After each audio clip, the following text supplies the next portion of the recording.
Dito na naman ang inyong dakwatsyera nga Fraser. Samahan ko dito sa Bacolod. So, mayroon akong pinuntahan dito sa Bacolod. Dito particular sa may Hall of Justice, sa may Registry of Deeds.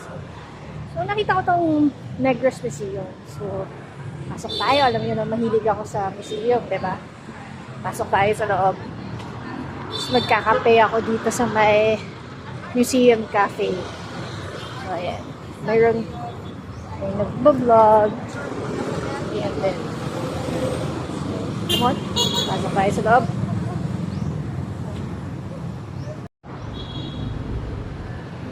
Diyan tayo magkakape mamaya, pero pasok muna tayo sa loob ng museum. And yung entrance niya, dito ka din magbabayad ng 100 pesos para sa entrance fee. And then, pagdating mo dito, makikita mo yung iba-ibang lumang pera na naka-display sa may counter area kung saan ka magbabayad at mag-register ng pangalan. So, pagpasok mo sa loob, mayroong mga paintings.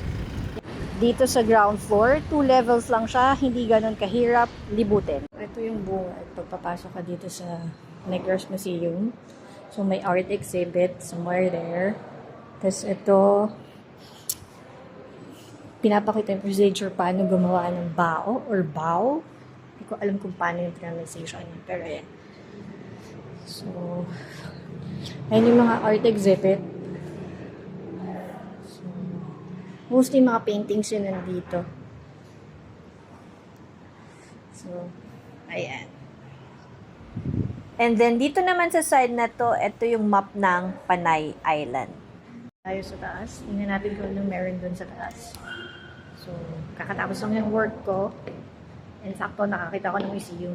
Pasok tayo. Pero may entrance siyang 100 pesos. So, tingnan natin kung ano yung nasa loob at nasa taas. Usually, nasa baba is more on art exhibit. So, dito, I don't know. Check it. Tingnan natin.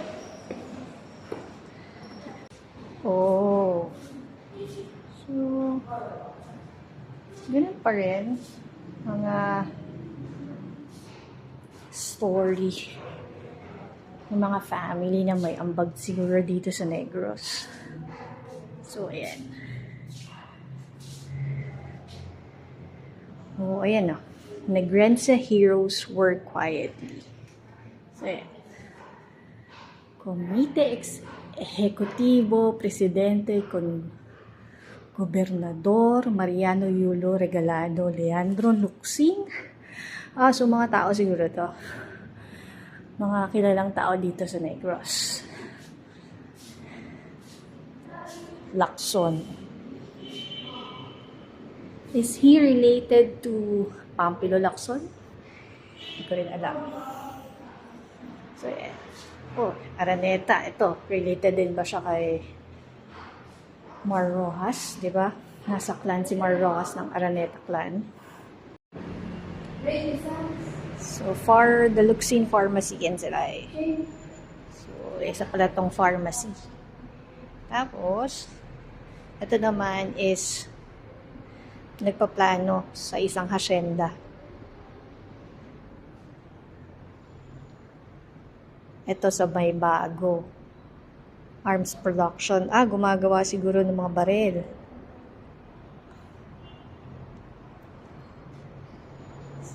Ito naman yung Battle of Bacolod. Ang galing, no? Ang galing nila gumawa ng mga ganitong anong tawag dito? Exhibit. Nakakatawa. Wala kasi akong talent sa ganyan. So, ito naman, suing the first Filipino flag in Negros. Oh, unang nagtahi ng flag dito sa Negros. Siya ay si Lola Olympia. And this one, the Negros Republic. Oh, okay. Yeah. And the last one, Republica Cantonal de Negros. So, yeah. I don't know kung ano yan. Parang it's like a constitution. There. Yan. So, yan. And then, yung other side naman dito sa second floor, Panay art exhibit pa din. And then other mga sculpture, and then yung mga ayan, yung mga lumang jar. Ayan po. So, most likely, ganyan na yun sa kabilang side dito sa second floor. Panay paintings na talaga. And then, etong area naman, ito yung manong-manong procedure. Paano kunin yung katas ng tubo. Alam nyo naman ng tubo is rich dito sa Negros. So, may kalabaw na hihila dyan and then parang iipitin and then makukuha yung katas ng tubo. Yun. And then, ito naman yung mga lumang gamit ng mga mayayamang angkan dito sa Negros. Ayan ay isang piano ni Jose Marichan. So, dyan naka-display. And then, meron din mga iba pang mga mayayaman na angkan.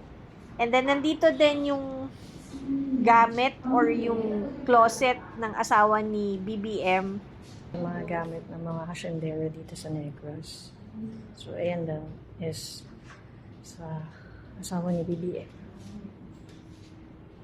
So, ayan. So, yun lang. Actually, hindi siya ganun ka-complete. Small museum lang talaga siya. Ng mga kilalang tao, and then yung mga art exhibit. Pero nandun yung kabila, nandun yung piano ni Jose Marichan, and then yung aparador ng asawa ni BBM na sa clan ng mga Araneta. So, more likely, yung mga nandoon is mga mayayamang angkan lang. So, that's it. Bye! So, sa mga interesadong pumunta at makita tong museum, dito lang po yan malapit sa may Registry of Deeds ng Bacolod City. So, hanggang sa muli, maraming salamat sa inyong suporta at panonood. Ito ang inyong Lakwatsyar, ang appraiser. Maraming salamat.